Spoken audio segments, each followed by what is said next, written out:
Hello दोस्तों, GDS all news channel में आपका बहुत बहुत स्वागत है। दोस्तों आज मैं बताने वाला हूँ, एक पीडीएफ निकल कर आया है विभाग की तरफ से कि जो कल 17 तारीख को विभाग द्वारा ट्रायल रिजल्ट अपडेट किया गया था, तो उसके बारे में क्या जानकारी दी गई है। तो चलिए दोस्तों शुरू करते हैं, एक एक करके एक एक स्टेप देखते हैं कि क्या क्या चेंजेस हुए हैं।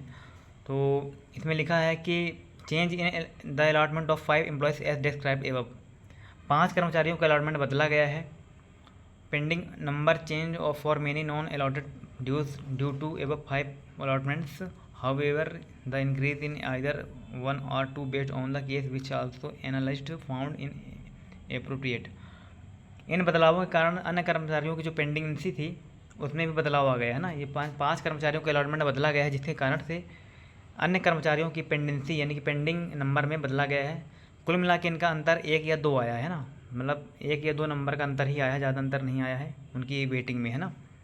तो महत्वपूर्ण ये इसमें इंपॉर्टेंट ये निकल कर आया कि जो ये देखिए लिखा, further revised trial result will be available on the employment till 19/6/26 EOD for raising concern if any.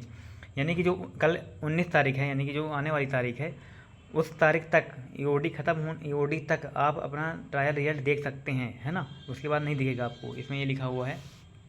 और आगे की प्रक्रिया क्या होगी, चलिए दोस्तों देखते हैं ना। इसमें नंबर 1 पे लिखा हुआ है, मैं हिंदी में सीधे बता देता हूँ आपको।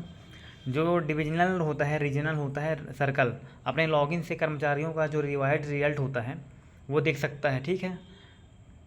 इसमें लिखा हुआ है फर्स्ट पॉइंट में कि जो अपने डिवीजन्स होते हैं, रीजन्स होते हैं और सर्कल ऑफिस होते हैं, वो अपने पास उनके पास आईडी होती है, तो उस आईडी से वो देख सकते हैं तो आपका ट्रायल रिजल्ट कर्मचारियों का, जितने भी कर्मचारियों ने अप्लाई किया होगा, है ना।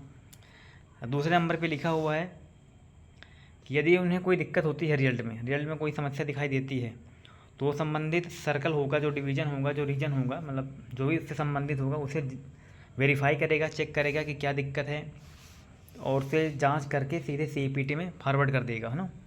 सीपीटी में फॉरवर्ड कर देगा। कर्मचारी जो होते हैं तीसरे नंबर पर, इस पर लिखा हुआ तीसरे पॉइंट में कि CPT cell examine and address all issue revise on before 19/6/26 and take necessary action by 22/6/26 है ना।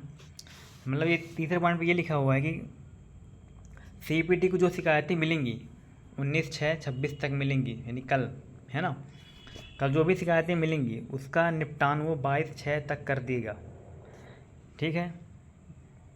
इसमें ये लिखा हुआ है कि जो मतलब सीपीटी को जो शिकायतें प्राप्त होंगी डिवीज़न से, सर्कल से, रीजन से, तो वो शिकायत को वो 22 जून तक क्लियर कर देगा, है ना।